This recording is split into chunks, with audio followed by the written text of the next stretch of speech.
വചനമായി നടനമാടും വചന വഴിയേ വചന വഴിയേ വചന വഴിയേ വചന വഴിയേ. പ്രിയ പ്രേക്ഷകർക്ക് വചനവഴിയിലേക്ക് സ്വാഗതം. പ്രിയപ്പെട്ടവരെ, ഇന്ന് വചനവഴിയിൽ നമ്മോടൊപ്പം ഡോക്ടർ തോമസ് സേവ്യർ. അദ്ദേഹം ESI ഹോസ്പിറ്റൽ നിലമ്പൂരിൽ മെഡിക്കൽ ഓഫീസറായിട്ട് ജോലി ചെയ്യുന്നു. അദ്ദേഹത്തോടൊപ്പം മാത്യു സാറ് അടിസ്ഥാനപരമായ ഒരു അധ്യാപകനാണ്. 30 വർഷത്തോളം ഉള്ള അധ്യാപന പരിചയം. ഇപ്പോൾ സർവ ശിക്ഷാ അഭിയാനുമായി ബന്ധപ്പെട്ട് പ്രവർത്തിച്ചുകൊണ്ടിരിക്കുന്നു. ഇവർ രണ്ടുപേരോടൊപ്പം ഇന്ന് നമ്മുടെ കൂടെയുള്ളത് മലപ്പുറം ഡിസ്ട്രിക്ട് കോഓപ്പറേറ്റീവ് ബാങ്കിന്റെ സീനിയർ മാനേജറായിട്ട് ജോലി ചെയ്തുകൊണ്ടിരിക്കുന്ന ശ്രീ ബാബു സാറാണ്. ശ്രീ VM ബാബു. നിങ്ങൾക്ക് 3 പേർക്കും വചനവഴിയിലേക്ക് സ്വാഗതം. പ്രിയപ്പെട്ടവരെ, ദൈവത്തിന്റെ മഹത്തായ ദാനമാണ് ജീവൻ. വാസ്തവത്തിൽ ഓരോ മനുഷ്യനും ജീവന്റെ ശുശ്രൂഷകനാണ്. തനിക്ക് ചുറ്റുമുള്ള തന്റെ ജീവന്റെ മാത്രമല്ല, തനിക്ക് ചുറ്റുമുള്ളവരുടെ ജീവന്റെയും ശുശ്രൂഷകനാണ്. നിന്റെ സഹോദരൻ എവിടെ എന്നുള്ള ചോദ്യം കായൻ മാത്രമല്ല, നമ്മൾ ഓരോരുത്തരും അഭിമുഖീകരിച്ചേക്കാവുന്നതാണ്. ഈ കാഴ്ചപ്പാടിൽ നിന്നുകൊണ്ട് ജീവനെ, അതിന്റെ ശുശ്രൂഷയെ, ജീവനെ ശുശ്രൂഷിക്കുന്നതിനെ ഒരു ചർച്ചാ വിഷയമാക്കാമെന്ന് കരുതുകയാണ്.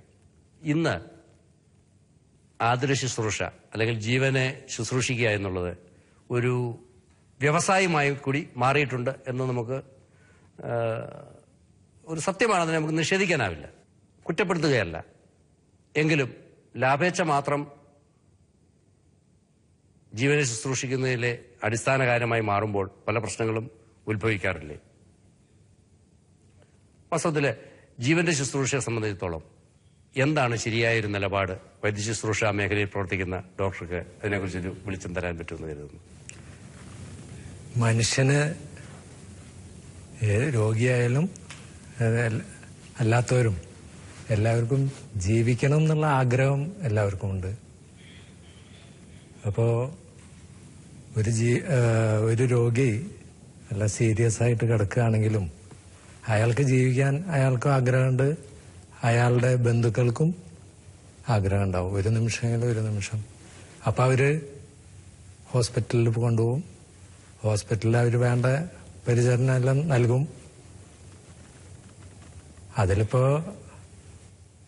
ഇൻഡസ്ട്രിയൽ ആ ഇതില് കാഴ്ചപ്പാടിലുള്ള ആൾക്കാർ ഇല്ല എന്ന് പറയാൻ പറ്റില്ല, അതുണ്ടാവും. അല്ല, ഞാൻ ഉദ്ദേശിച്ചത്, എന്റെ മനസ്സിൽ പ്രധാനമായിട്ട് തുടിച്ചു നിന്നിരുന്നൊരു ചോദ്യം ഇതായിരുന്നു. പണ്ട് എന്റെയൊക്കെ ചെറുപ്പത്തില് ചില പ്രത്യേക അവസ്ഥകളിലേക്കൊക്കെ രോഗികൾ എത്തിക്കഴിയുമ്പോൾ ഡോക്ടർമാര് പറഞ്ഞു വിടുമായിരുന്നു, വീട്ടിൽ വേണ്ടപ്പെട്ടവരെ വിളിച്ച്, വീട്ടിലെ ആ ബന്ധുക്കളെ, ആ രോഗിക്ക് നേരിട്ട് റെസ്പോണ്ട് ചെയ്യാൻ പറ്റില്ലെങ്കിൽ മറ്റുള്ളവരെ വിളിച്ചിട്ട് അവരോട് പറഞ്ഞു വിടാറുണ്ട്, ഇനി വീട്ടിലോട്ട് കൊണ്ടുപോക്കോ, എന്തൊക്കെയാ ആഹാരം എന്ന് വെച്ചാൽ അതൊക്കെ വേണ്ടതൊക്കെ കൊടുക്ക്, ആരെങ്കിലുമൊക്കെ വന്ന് കാണാനും ഒക്കെ ഉണ്ടെങ്കിൽ വന്ന് കാണാനും ഒക്കെ ഏർപ്പാടാക്കുക. ഇവിടെ ഇനി കിടക്കുന്നതുകൊണ്ട് പ്രത്യേകിച്ച് ഇതൊന്നുമില്ല, പ്രത്യേകിച്ച് നേട്ടമൊന്നും ഉണ്ടാകുന്നില്ല. ഈ അങ്ങനെ പലപ്പോഴും വീടുകളിലേക്ക് പോവുകയും വീട്ടുകാരുടെയും സ്നേഹിക്കുന്നവരുടെയും ഒക്കെ മധ്യത്തിൽ അയാൾ പരിലാളനയേറ്റ് അല്ലെങ്കിൽ അവരോട് ക്ഷമിക്കാനും മാപ്പ് പറയാനോ അല്ലെങ്കിൽ കൊണ്ടും കൊടുത്തും ആ കണക്കുകളൊക്കെ ഒന്ന് തീർത്ത് ഒരു കുടുംബത്തിന്റെ അന്തരീക്ഷത്തിൽ മരിക്കുന്ന ഒരു കാര്യം എന്റെയൊക്കെ ചെറുപ്പത്തിൽ ഞാൻ കണ്ടിട്ടുണ്ട്. എന്റെ അപ്പൻ ഉൾപ്പെടെ ആളുകൾ മരിച്ചത് ഈ ഒരു അന്തരീക്ഷത്തിലല്ല. ഇന്ന് പലപ്പോഴും ആളുകൾ മരിക്കുന്ന ഈ അന്തരീക്ഷത്തിലല്ല. പലപ്പോഴും 100,000 വയറുകളും ട്യൂബുകളും കൂട്ടിക്കെട്ടി ഒരു AC-യുടെ തണുപ്പ് മാത്രമല്ല, അതുപോലെ ഒരു മരവിച്ച വരിഞ്ഞു മുറുക്കപ്പെട്ട ഒരു മാനസിക അന്തരീക്ഷം കൂടി ഇതിൽ ഒരു രോഗി ഒറ്റപ്പെട്ടവനായി മരിക്കുന്ന, ICUയിലും മറ്റും മരിക്കുന്ന ഒരു രംഗമാണ് ഞാൻ കാണുന്നത്. ഇത് തമ്മിൽ എനിക്ക് എന്തോ ഒരു വ്യത്യാസം തോന്നുന്നു. പക്ഷെ ഒരു മനുഷ്യൻ യാത്ര പറഞ്ഞു പോകുമ്പോൾ, നമ്മൾ ഏതൊരു യാത്ര പറച്ചിലിനാണെങ്കിലും സ്നേഹിക്കുന്നവരെല്ലാവരും ചുറ്റുമുണ്ടായിരുന്നു, എല്ലാവരോടും ടാറ്റ പറഞ്ഞു പോകുന്നതാണ് ഏതൊരു യാത്ര. ഇപ്പൊ ഗൾഫിലേക്ക് പോകുന്നതാണെങ്കിലും ശരി, അതല്ല അടുത്തൊരു 10-100 കിലോമീറ്റർ ദൂരേക്ക് പോകുമ്പോഴാണെങ്കിലും എല്ലാവരോടും എന്നാ ഞാൻ പോയി വരട്ടെ എന്ന് പറഞ്ഞു പോകുന്ന ഒരു സന്തോഷകരമായ ഒരു അന്തരീക്ഷമുണ്ട്. വേർപാട് ദുഃഖമാണെങ്കിൽ പോലും അതിലൊരു സന്തോഷത്തിന്റെ ഒരു അംശം കലരുമെന്ന് എനിക്ക് തോന്നുന്നു. ഏതൊരു മനുഷ്യനും അങ്ങനെ ചിന്ത കാണില്ലേ ഉള്ളിൽ? പക്ഷെ ഇന്നത്തെ കാലത്ത് ഈ മെഡിസിൻ എന്ന് പറഞ്ഞു കഴിഞ്ഞാൽ ഒരുപാട് അഡ്വാൻസ് ചെയ്തു. അപ്പോൾ ഒരുപാട് പല ICU അതെല്ലാം വന്നു കഴിഞ്ഞാൽ കുറെ സംവിധാനങ്ങളെല്ലാം കൂടി. അപ്പൊ എത്രയും പെട്ടെന്ന് അതിന് മരണത്തെ ദീർഘിപ്പിക്കാൻ അല്ലെങ്കിൽ മരണത്തെ മാറ്റിവെക്കാൻ അതെല്ലാം കുറെ ഇതുകൊണ്ട് സാധിക്കുന്നുണ്ട്. അപ്പൊ അതിന് മാക്സിമം സമയം മുഴുവൻ എടുക്കാൻ വേണ്ടിയിട്ട് ഡോക്ടർ പറയുന്ന പോലെ ഈ മരണത്തെ, ഈ സാങ്കേതിക വിദ്യ എല്ലാം കൂടെ കാരണം മരണത്തെ സ്വാഭാവികമായി സ്വീകരിക്കാനുള്ള ഒരു മനസ്സില്ലായിക ഉണ്ടെന്ന് തോന്നുന്നു. മരണം സ്വാഭാവികമാണ്, അത് സ്വാഭാവികമായി സ്വീകരിക്കുകയും ഒരു കടന്നുപോക്കായിട്ട് ഇതിനെ കാണുകയൊക്കെ ചെയ്യാനുള്ള ഒരു അത് നഷ്ടപ്പെട്ടു പോയിരിക്കുന്നു. പണ്ടത്തെ കാലത്ത് വലിയ സൗകര്യങ്ങളൊന്നും ഇല്ലാത്തതുകൊണ്ട് ഈ ഡോക്ടർമാർ പറയും അങ്ങനെ ഇനി നമ്മൾ ചെയ്യാവുന്ന കഴിയുന്ന മാക്സിമം ചെയ്തു, ഇനി ഞങ്ങൾക്കൊന്നും ചെയ്യാനില്ല, ഇനി ദൈവത്തോട് പ്രാർത്ഥിക്കുക. അങ്ങനെയാണ് പണ്ടെല്ലാം അഡ്വൈസ് കൊടുത്തായിരുന്നു. ഇന്നിപ്പോ അതിനുള്ള അവസരങ്ങളില്ല. കാരണം ICUയിൽ കയറ്റി കഴിഞ്ഞാൽ പിന്നെ അങ്ങനെയുള്ള ഇതൊന്നുമില്ല. എല്ലാ സജ്ജീകരണങ്ങളും എല്ലാം ഇതുകൊണ്ട് അത് ചെയ്യാണ് മാക്സിമം. നമുക്ക് പ്രതീക്ഷിതമായുണ്ട് ഡോക്ടറെ, നമുക്ക് പ്രതീക്ഷിതമായ ഒരു ദൈവം നിശ്ചയിച്ചിട്ടുണ്ട് ഒരാളുടെ. ഡോക്ടർ പറഞ്ഞു, ഒരു വാക്ക് പറഞ്ഞു, ഈ സാങ്കേതിക വിദ്യ കൊണ്ട് നമുക്ക് മരണം ഒന്ന് മാറ്റിവെക്കാമെന്നൊരു വാക്ക് പറഞ്ഞു. അത് എത്ര നാള് പറ്റും, അങ്ങനെ പറ്റുമോ എന്നുള്ളതാണ് ചോദ്യം. അതുകൊണ്ട് വല്ല കാര്യമുണ്ടോ? കാര്യമൊന്നുമില്ല. അല്ല, ഇവിടെ ഞാൻ ഉദ്ദേശിക്കുന്നത് എന്റെ ഉള്ളിൽ വരുന്ന സംശയം എന്താണെന്ന് വെച്ചാല്, ഒരാൾ ജീവിച്ചിരിക്കുക എന്ന് പറയുമ്പോൾ അതിന് നമ്മൾ ചില പ്രത്യേക ഗുണങ്ങളോ കൽപ്പിച്ചു കൊടുക്കുന്നുണ്ടെന്നായിരിക്കുന്നത്. ഒരു ICUയിൽ ഒരാള് 48 മണിക്കൂർ കൂടി ജീവനുള്ളവനായി നിലനിൽക്കുന്നതുകൊണ്ട് അയാൾ 48 മണിക്കൂർ ജീവിച്ചു എന്ന് നമുക്ക് അവകാശപ്പെടാനാവുമോ? ഓക്കെ, ഡോക്ടർ പറയുന്നത് എനിക്ക് മനസ്സിലാവും. ഈ 48 മണിക്കൂർ നമ്മൾ ട്രൈ ചെയ്ത് കഴിഞ്ഞാൽ ചില മരുന്നുകളൊക്കെ കൊടുക്കുന്നുണ്ട്, അതിന്റെ ഫലം അറിയാനായിട്ട് 48 മണിക്കൂർ കഴിഞ്ഞാൽ ഇയാൾ ജീവനുള്ള ഒരാളായി പുറത്തേക്ക് വരാനുള്ള അവിടെയാണ് നമ്മൾ ദൈവത്തിൽ ആശ്രയിക്കേണ്ടത്. അവിടെ പ്രാർത്ഥനയും, അവിടെ പ്രാർത്ഥിക്കാൻ പറ്റിയില്ലെങ്കിലും പുറമെ എല്ലാവരും പ്രാർത്ഥിക്കണം, അവർക്ക് വേണ്ടി പ്രാർത്ഥിക്കണം, ആ ഡോക്ടർക്ക് വേണ്ടി പ്രാർത്ഥിക്കണം, ആ ശുശ്രൂഷ ചെയ്യണം, എല്ലാവർക്കും വേണ്ടി പ്രാർത്ഥിക്കുക. എല്ലാവരിലൂടെയും ദൈവം പ്രവർത്തിക്കും. കാരണം അങ്ങനെ ഒരു അനുഭവം എനിക്ക് തന്നെ ഉണ്ടായിട്ടുണ്ട്. കാരണം എൻ്റെ ഒരു ഫ്രണ്ട്, ഉറ്റ സുഹൃത്താണ്, ഇപ്പോൾ യൂറോളജിസ്റ്റായിട്ട് വർക്ക് ചെയ്യാണ്, കോഴിക്കോട് തന്നെയാണ് അദ്ദേഹം. ഞാൻ നിലമ്പൂര് ലീവിന് വീട്ടിൽ പോയപ്പോൾ അദ്ദേഹം ഇവിടെ CMCയിൽ, വെല്ലൂര് CMCയിൽ കൊണ്ടുപോയിരിക്കുകയാണ്. തോമസ് അറിഞ്ഞില്ലേ എന്ന് ചോദിച്ചു. ഞാൻ പറഞ്ഞു ഞാൻ അറിഞ്ഞില്ല. അദ്ദേഹത്തെ ഈ ഇൻഡസ്ട്രീഷ്യൽ ലങ് ഡിസീസ് എന്നാണ് പറയാ. അത് ശ്വാസം മുട്ടല് തന്നെ, ആസ്മയല്ല, അതേപോലെ ഇത് ഒരു കോംപ്ലിക്കേറ്റഡ് കേസാണ്. അപ്പൊ അത് ഇവിടുന്ന് ഡയഗ്നോസ് ചെയ്തിട്ട് ഇവിടുന്ന് തന്നെ മറ്റേ ആംബുലൻസിൽ ഓക്സിജൻ കൊടുത്തിട്ട് അങ്ങോട്ട് കൊണ്ടുപോയതാ. അപ്പൊ ഇത് അറിഞ്ഞപ്പോ എനിക്ക് ആകെ വിഷമായി. കാരണം ഞാനിത് അറിഞ്ഞിട്ട് അപ്പൊ എനിക്കൊന്ന് ഞാൻ പ്രാർത്ഥിച്ചു ഇദ്ദേഹത്തിന് വേണ്ടിയിട്ട്. അപ്പൊ എനിക്ക് വീട്ടിൽ നിന്ന് ഒരു കോള്, ഇങ്ങനെ പനിക്കലച്ചന്റെ ഒരു ധ്യാനം നടക്കുന്നുണ്ട്, അപ്പൊ ധ്യാനത്തിന് വരണം, ധ്യാനത്തിന് വരണമെങ്കിൽ വന്നോ പനിക്കലച്ചനാണ്. അപ്പൊ ആ തലേ ദിവസം രാത്രി ഞാനൊരു സ്വപ്നം കണ്ടു. പെട്ടെന്ന് പനക്കലച്ചനുണ്ട് തൃശ്ശൂർ റൗണ്ട് കൂടെ ഇങ്ങനെ നടക്കണു. അപ്പൊ അപ്പൊ എന്നെ പരിചയമുണ്ട്. അപ്പൊ ഞാൻ എന്താ വെച്ചാ ഞാനിത് ഇവിടെ വിശുദ്ധീകരിക്കാൻ വേണ്ടി വന്നതാന്ന് പറഞ്ഞു.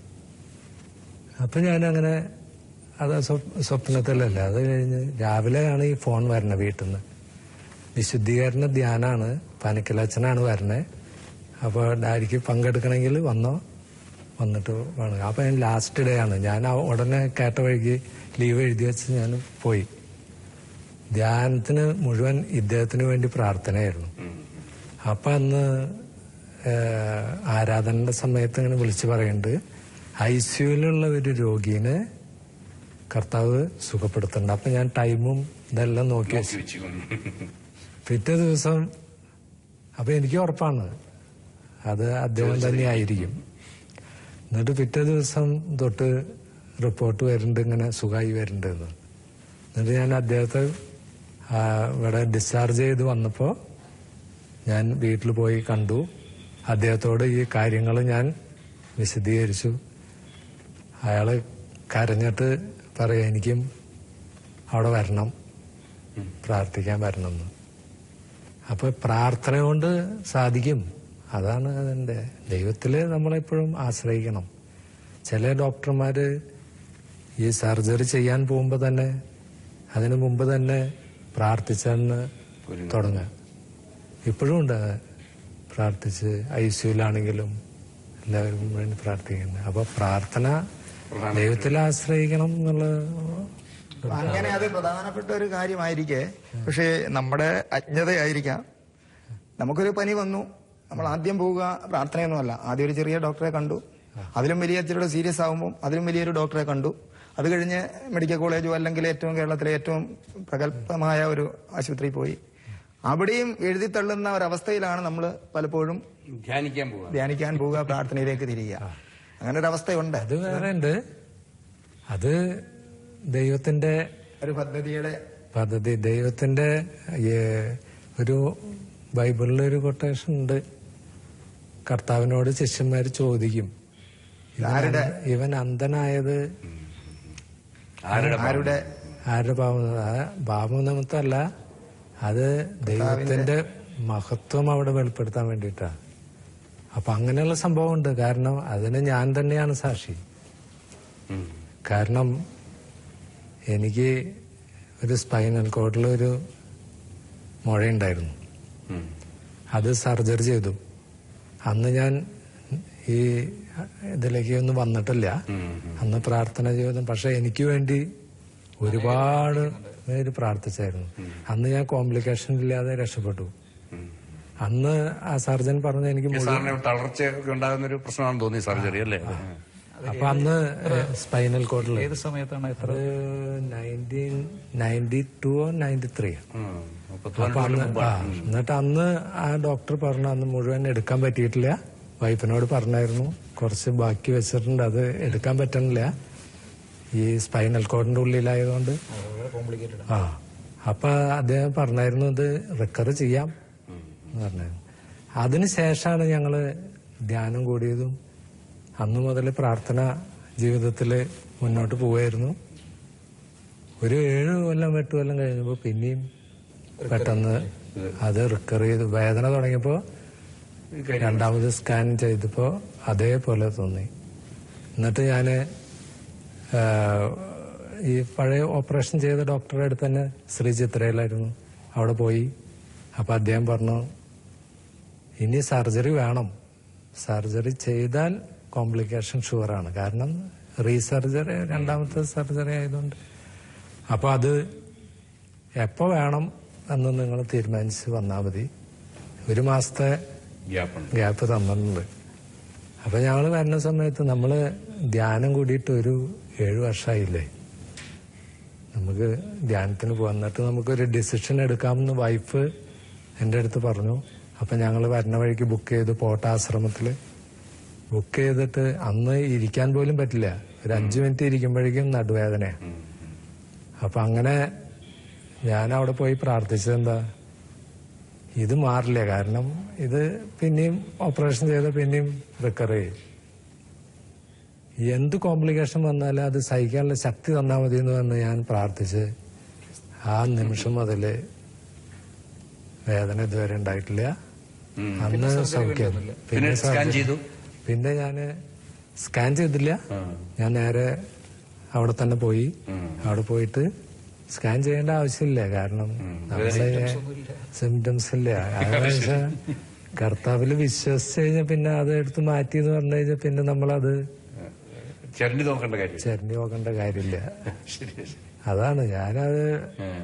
അത് കഴിഞ്ഞിട്ട് 10 കൊല്ലത്തോളമായിട്ട് 10 വർഷമായി. ഡോക്ടർ ആദ്യം പറഞ്ഞതുപോലെ ഈ പ്രാർത്ഥനയോടുകൂടി ചികിത്സിക്കുന്ന ട്രീറ്റ് ചെയ്യുന്ന ഡോക്ടർമാർ അനവധിയുണ്ട്. എനിക്കൊരു ചെറിയ അനുഭവമുണ്ട്. ഞാൻ SLC ഒക്കെ പാസ്സായി കുറച്ചുനാൾ ഇങ്ങനെ വീട്ടിൽ നിന്നപ്പോൾ, വീട്ടിലെ കാര്യങ്ങളൊക്കെ ചെയ്തിങ്ങനെ നടന്നപ്പോൾ എൻ്റെ കാലിലൊരു കുറ്റി കൊണ്ടു. ഞാനത് ശ്രദ്ധിച്ചില്ല, ചെറുപ്പമായിരുന്നുകൊണ്ട് അങ്ങനെ നടന്നു. മുറിവൊക്കെയാണ്, വേദനയൊക്കെ സഹിച്ച് അങ്ങനെ പോയി. ഒരാഴ്ച കഴിഞ്ഞപ്പോൾ നടുവിന് ഭയങ്കര വേദന, വാ തുറക്കാനൊരു ബുദ്ധിമുട്ട്. അങ്ങനെ വീട്ടിൽ പറഞ്ഞു. വീട്ടിലെ അപ്പച്ചൻ ആശുപത്രിയിൽ അവിടെ തൊട്ടടുത്തുള്ള ഒരു ആശുപത്രി കൊണ്ടുപോയി. അവിടെ ഒരു ലേഡി ഡോക്ടറായിരുന്നു.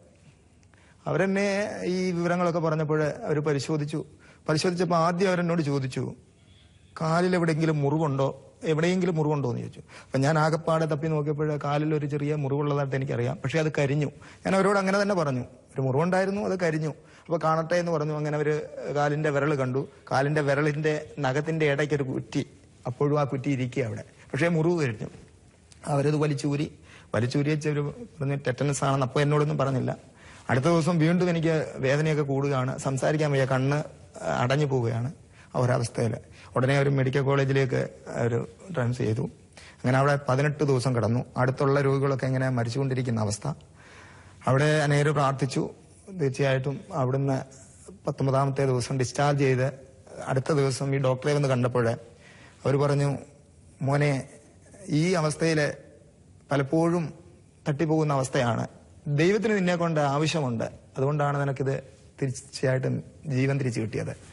എന്നെ ആ ഒരു വചനം വളരെ പ്രത്യാശയിലേക്ക്, വളർച്ചയിലേക്ക്, ദൈവാശ്രയത്തിലേക്കൊക്കെ നടത്തിയിട്ടുണ്ട്. ടെറ്റനസ് വന്ന സാധാരണഗതിയിൽ വന്നു കഴിഞ്ഞാൽ മരിച്ചു പോകും, അങ്ങനെയാ കേട്ടിട്ടുള്ളത്. അതുകൊണ്ടാണ് അതിന് ടെറ്റനസ് ഉണ്ടാകാതിരിക്കാൻ വേണ്ടി ഇഞ്ചക്ഷൻ എടുക്കാന്നാ കേട്ടിട്ടുള്ളത്. ഇത് വാസ്തവത്തിൽ ടെറ്റനസ് വന്നിട്ട് അപ്പോൾ ആ വചനത്തിന്റെ അർത്ഥം വളരെ പ്രസക്തമാണ്. എനിക്ക് നിന്നെ കൊണ്ട് ആവശ്യമുണ്ട്. ആ ബോധ്യം, ദൈവത്തിന് എന്നെ കൊണ്ട് ആവശ്യമുണ്ടെങ്കിൽ ആവശ്യമുള്ളത്രയും കാലം ഇവിടെ എന്നെ നിലനിർത്തും, ഈ ഭൂമിയിൽ നിലനിർത്തേണ്ട ആവശ്യമുള്ളത്രയും കാലം എന്റെ ദൈവം എന്നെ നിലനിർത്തും എന്നുള്ള ബോധ്യം പ്രധാനപ്പെട്ട ഒരു കാര്യമായിട്ട്. ആവശ്യമുള്ളിടത്തോളം കാലം എന്നുള്ളത് നമ്മളല്ല തീരുമാനിക്കുക. പക്ഷെ ഇതുവരെ പറഞ്ഞ കാര്യങ്ങളിലൊക്കെ നമ്മളെ ചെറുപ്പക്കാരായ ആൾക്കാരുടെ ഒരു വെന്റിലേഷനിലാണെങ്കിലും തിരിച്ചു വരാൻ വേണ്ടിയിട്ട് സമൂഹം പക്ഷെ ഒരുക്കത്തോടുകൂടി കാത്തിരിക്കുന്ന ആളുകളുണ്ട്. വാർദ്ധക്യത്തിലെത്തി ഒരുക്കത്തോടുകൂടി കർത്താവിലെ ഒരു കടന്നുപോകലിന് കാത്തിരിക്കുന്നവർ. അവരെ നമ്മൾ സ്വാഭാവിക മരണത്തിന് വിധേയമാകാനായിട്ട് അവരും നമ്മൾ അനുവദിച്ചു കൊടുക്കുന്നില്ല എന്നുള്ളത്. ഒരുപക്ഷെ അവർക്കൊരു തീരുമാനം എടുക്കാനായിട്ട് കഴിയുകയില്ല. അവരെയും നമ്മൾ ഇതുപോലുള്ള ഒരുപാട് ട്യൂബുകളിൽ, വെന്റിലേഷനുകളിൽ ഒക്കെ ഇട്ടേക്കുന്ന ഒരവസ്ഥകളും ഉണ്ട്. ഇത് പറഞ്ഞു വന്നപ്പോഴത്തേനാണ് എനിക്ക് പെട്ടെന്ന് എന്റെ മനസ്സിലോട്ട് ഒരു സംഭവം എന്റെ മനസ്സിലോട്ട് ഓർമ്മ വന്നു. ഒരു 10 കൊല്ലത്തിനപ്പുറം നടന്നൊരു കാര്യമാണെന്ന് എനിക്ക് തോന്നുന്നത്. ആ കുടുംബം അപ്പാടെ ദൈവശുശ്രൂഷയിൽ, ദൈവവചന ശുശ്രൂഷയിൽ വ്യാപരിച്ചുകൊണ്ടിരിക്കുന്ന ഒരു കുടുംബമാണ്. ആ കുടുംബമായിട്ട് എനിക്ക് നല്ല കുടുംബ ബന്ധമുള്ള, സ്നേഹബന്ധമുള്ള ഒരു കുടുംബം. അപ്പോൾ അവിടുത്തെ അമ്മച്ചിക്ക് തുടർച്ചയായിട്ട് പനി വന്നു. അവസാന വിശദമായ പരിശോധനയുടെ അവസാനം ഇവർക്ക് രക്താർബുദം, ലുക്കേമിയ, ഏതോ അതിന് പല വകഭേദങ്ങളുണ്ടല്ലോ, അതിലേതൊരു വകഭേദം ആണ്. വളരെ ബുദ്ധിമുട്ടാണ്. ഈ അവസ്ഥയിൽ അവർ തിരിച്ച് സുഖം പ്രാപിച്ചെടുക്കാൻ പിന്നെ വളരെ വേദനാജനകമായ, വളരെ പ്രശ്നങ്ങൾ സൃഷ്ടിക്കാവുന്ന ചില ചികിത്സാ വിധികളുണ്ട്. അത് വേണോ വേണ്ടയോ എന്ന് നിങ്ങൾ തീരുമാനിച്ചിട്ട് വരിക എന്നാണ് ആശുപത്രിയിൽ നിന്ന് അവർക്ക് കിട്ടിയ നിർദ്ദേശം. അപ്പോൾ ഇത് രോഗിക്കറിയില്ല, വീട്ടമ്മയാണ്, വീട്ടമ്മയ്ക്കറിയില്ല, ബാക്കി മക്കൾക്കും അപ്പനും വിവരം അറിയാം. അവരൊരുമിച്ചിരുന്നു കൂടി പ്രാർത്ഥിച്ചു. അവര് ഒരു തീരുമാനമെടുത്തു, മമ്മിയോട് ഈ കാര്യം പറയുക.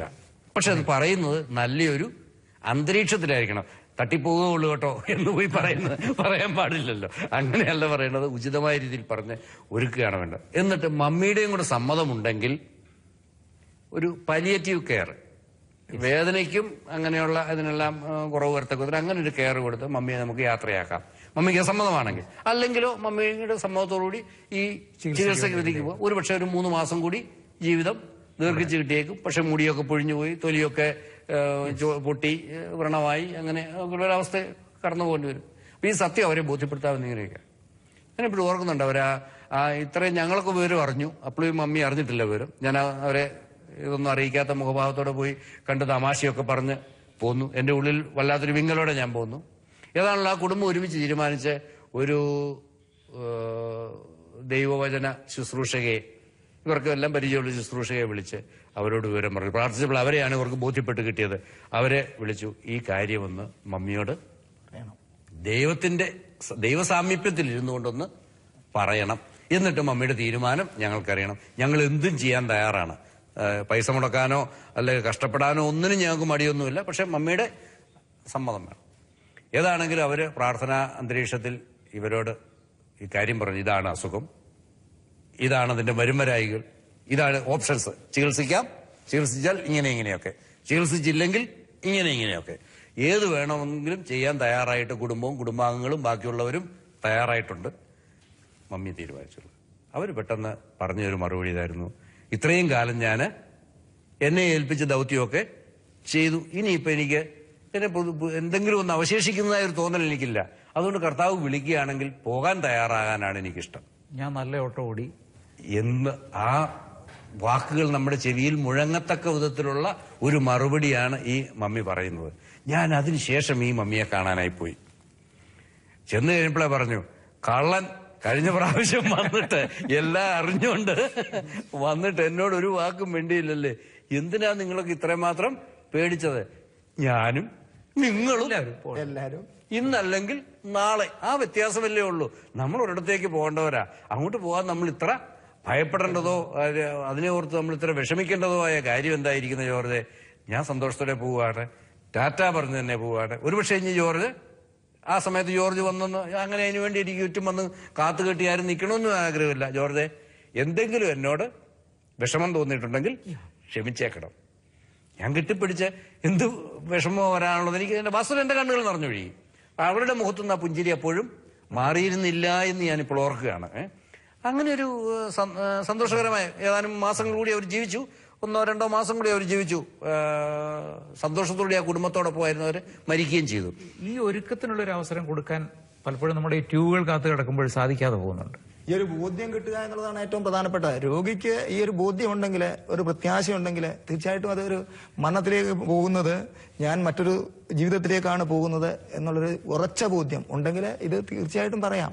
അത് കിട്ടുന്നില്ല എന്നുള്ളതാണ് ഇപ്പോഴത്തെ ഒരു അവസ്ഥ. അപ്പൊ ഡോക്ടർ, ഇന്നിപ്പോ ആളുകൾ സംഭവിക്കുന്ന വെച്ചാൽ ഒരു മിനിറ്റും കൂടി ഈ ഭൂമിയിൽ ജീവിച്ചു നിൽക്കാൻ, പിടിച്ചു നിൽക്കാൻ വേണ്ടിയിട്ടുള്ള എന്തെങ്കിലും ഒരു ചെറിയ വള്ളിയുണ്ടോ കച്ചിത്തുരുമ്പുണ്ടോ എന്ന് തപ്പുകയാണ്. ഈ അവസ്ഥയിലായിരിക്കും പലപ്പോഴും മനുഷ്യൻ ICUയിലേക്ക് കെട്ടപ്പെട്ടു പോകുന്ന, അല്ലെങ്കിൽ നമ്മൾ മുമ്പേ പറഞ്ഞ വയറുകളുടെയും ട്യൂബുകളുടെയും ഇടയ്ക്ക് കുരുങ്ങി പോകുന്നെന്ന് എനിക്ക് തോന്നുന്നു. ഒരുപക്ഷെ അതായിരിക്കും ആശുപത്രിയിൽ ചികിത്സ മാക്സിമം ട്രൈ ചെയ്യണത് അതുകൊണ്ടായിരിക്കും. അതിനെ നമ്മൾ ആക്ഷേപിച്ചിട്ട് കാര്യമില്ല. എനിക്ക് തോന്നുന്നു ചർച്ചയിലൂടെ വെളിവാകുന്നത് ജീവന്റെ മൂല്യത്തെക്കുറിച്ച് നമുക്ക് ബോധ്യമുണ്ടായിരിക്കണം. ജീവന്റെ ശുശ്രൂഷകരാകാൻ നമ്മൾ വിളിക്കപ്പെട്ടവരാണ്. വൈദ്യശാസ്ത്രത്തെ സംബന്ധിച്ചോളം ജീവന്റെ അവസാന തുടിപ്പ് വരെ അതിനെ പിടിച്ചു നിർത്താനുള്ള ശ്രമം നടത്തുക എന്നുള്ളത് മാത്രമാണ് അവരുടെ ഭാഗത്ത് ചെയ്യാനുള്ളത്. വാസ്തവത്തിൽ ജീവൻ കൊടുക്കുന്നതും എടുക്കുന്നതും ദൈവമാണ്. അതുകൊണ്ട് രോഗിക്ക് ചികിത്സ കൊടുക്കുന്നു എന്നുള്ളതുപോലെ തന്നെ പ്രധാനപ്പെട്ട കാര്യമാണ് ദൈവം മുമ്പാകെ ആ രോഗിക്ക് വേണ്ടി ആയിരിക്കുക എന്നുള്ളത്. അതുപോലെ തന്നെ മനോഹരമായ വേറൊരു കാര്യം കൂടിയുണ്ട് നമ്മുടെ ഓരോരുത്തരുടെയും ജീവിതത്തിൽ.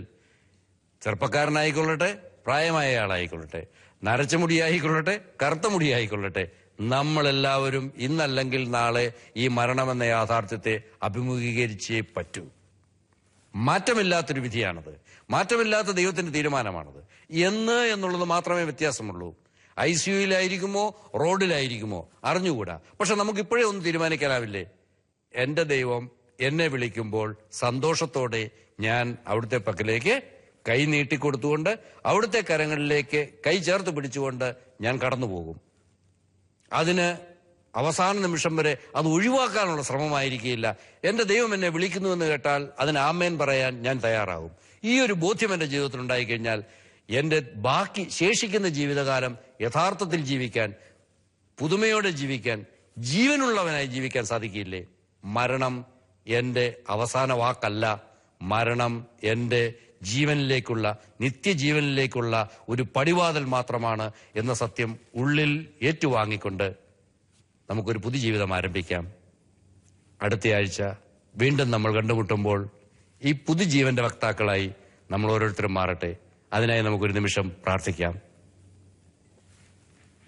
കർത്താവേ, ജീവൻ തന്ന് അവിടുന്ന് ഞങ്ങളെ അനുഗ്രഹിച്ചതിനെ ഓർത്ത് ഞങ്ങൾ നന്ദി പറയുന്നു. ജീവൻ അവിടുത്തെ ദാനമാണെന്ന് ഞങ്ങൾ ഏറ്റുപറയുന്നു. അതിന്റെ ശുശ്രൂഷകർ മാത്രമാണ് ഞങ്ങളെന്ന് ഞങ്ങൾ തിരിച്ചറിയുന്നു. അവിടുന്ന് അത് തിരികെ എടുക്കുമ്പോൾ സന്തോഷത്തോടെ അവിടുത്തെ കരങ്ങളിലേക്ക് അത് തിരികെ ഏൽപ്പിക്കാൻ വിശ്വസ്തരായ ഭൃത്യന്മാരെന്ന നിലയിൽ ഞങ്ങൾ ബാധ്യസ്ഥരാണെന്ന് ഞങ്ങൾ അറിയുന്നു. കർത്താവെ, ആ ബോധ്യത്തോടെ ജീവിക്കുവാനും ആ ബോധ്യത്തോടെ മരിക്കുവാനും ഞങ്ങളെ അവിടുന്ന് അനുഗ്രഹിക്കണമേ. ഈശോയ്ക്ക് സ്തുതി. നിങ്ങൾക്ക് ഓരോരുത്തർക്കും നന്ദി. വീണ്ടും അടുത്തയാഴ്ച കണ്ടുമുട്ടും വരെ നമസ്തേ.